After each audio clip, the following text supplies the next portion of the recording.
Hello everyone, anime world times में आप सभी का स्वागत है। चलिए शुरू करते हैं हमारी योर आर माई सर्वेंट की सीरीज़ को एक्सप्लेन करना। तो हम एपिसोड 5 को एक्सप्लेन करने शुरू करते हैं। स्टार्टिंग में हम देखते हैं ग्रेस, जो कि एक कॉन्ट्रैक्ट किलर होती है, वो मिस यूकी को ही मारने के लिए आती है क्योंकि मिस यूकी बहुत ज़्यादा पॉपुलर होती है इसलिए। तो मिस यूकी हितोयोशी का ध्यान रखती है। वो कहती है कि मुझे वैसे भी वो उस नर्स को पहचान जाती है जो कि ग्रेस ही होती है। तो वो कहती है मैं आपको अकेला नहीं छोड़ सकती। तो हितोयोशी उसे विंडो खोलने के लिए कहता है। जब भी मिस यूकी को कात्सुदा सॉस की खुशबू आती है और वो कहती है कोई ट्रैप है, तो फिर वो पीछे देखती है तो ग्रेस होती है जो हितोयोशी को अपने साथ लेकर चली जाती है और उससे कहती है कि रात के 2 बजे तुम स्कूल में आ जाना, मैं तुम्हारा वहाँ वेट करूँगी क्योंकि मैं तुम्हें यहाँ ऐसे नहीं मार सकती जितनी तुम पावरफुल हो। फिर वो उसे कहकर चली जाती है और हितोयोशी को अपने साथ लेकर जाती है और वो हितोयोशी को स्कूल में ले जाकर वहाँ उसे जंजीर से बांधती है, बहुत टाइट करके। और वो कहती है कि मैं सिर्फ यहाँ पे शोए को मारने के लिए आई हूँ, मेरा तुमसे कोई वो नहीं है, पर लेकिन अगर तुम मर जाओ तो मुझे माफ़ कर, मेरी कोई गलती नहीं होगी इसमें। तो हितोयोशी कहता है कि तुम शोए शोए क्या कर रही हो। तो वो कहती है क्या तुम इतने दिनों से उसके साथ हो, क्या तुम्हें उसके बारे में नहीं पता। तो वो कहता है कि वो हाँ, मैं ये जानता हूँ, वो एक कॉन्ट्रैक्ट किलर थी और अब वो एक सर्वेंट है। तो वो कहती है कि वो एक कॉन्ट्रैक्ट किलर ही नहीं, वो एक शैतान है।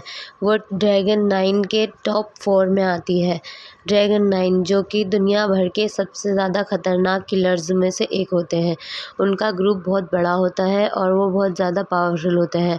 वो दुनिया भर के लोगों को इस चीज़ की ट्रेनिंग भी देते हैं, पर सब इनके बारे में कहते हैं कि वो बहुत ज़्यादा बेरहम होते हैं और शुए उनमें टॉप 4 पर आती है।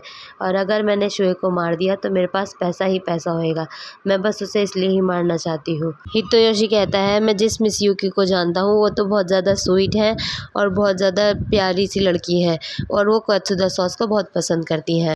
मुझे भी यकीन नहीं हुआ था, इसलिए ही मैं पिछले 3 हफ्तों से तुम्हारा पीछा कर रही थी और तुम पर नज़र रख रही थी। इतने में ही वहाँ पर शुए आ जाती है, मिस यूकी आती है और ग्रेस उस पर गोली चलाने लग जाती है, पर मिस यूकी सारी गोलियां डिस्ट्रैक्ट करती है और अपने पैरों से कुछ गोलियों को कुचल देती है।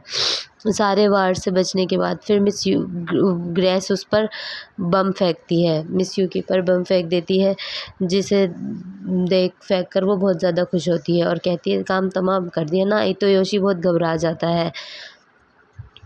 फिर मिस यूकी उससे निकल कर बाहर आ जाती है तो ग्रेस हितोयोशी को मारने के लिए उस पर लेज़र लाइट लगाती है, पर लेकिन मिस यूकी उसे भी डिस्ट्रैक्ट करती है और ग्रेस का फ़ोन भी तोड़ देती हैं और फिर उसके ग्रेस के पास जाकर उसे मारने ही वाली होती हैं और ग्रेस बहुत ज़्यादा डर जाती है और कहती है शायद अब मैं मरने वाली हूँ। फिर मिस यूकी उससे कहती है कि अब मैं एक नॉर्मल लाइफ जीना चाहती हूँ, नॉर्मल लड़की की तरह। तो फिर वो हितोयोशी को छुड़ाती है और घर लेकर चली जाती है। फिर ग्रेस ये देखकर बहुत ज़्यादा खुश होती है कि वो बच जाती है। वो कहती है कि आज तो मैं सोच रही थी मर ही जाऊँगी। फिर मिस यूकी कहती है कि ये सब मेरी वजह से हुआ है, तो अगर आप कहेंगे तो मैं यहाँ से चली जाऊँगी ये सब कुछ छोड़कर। तो हितोयोशी कहता है कि तुम मुझे थोड़ी सी सेल्फ डिफेंस सिखाना।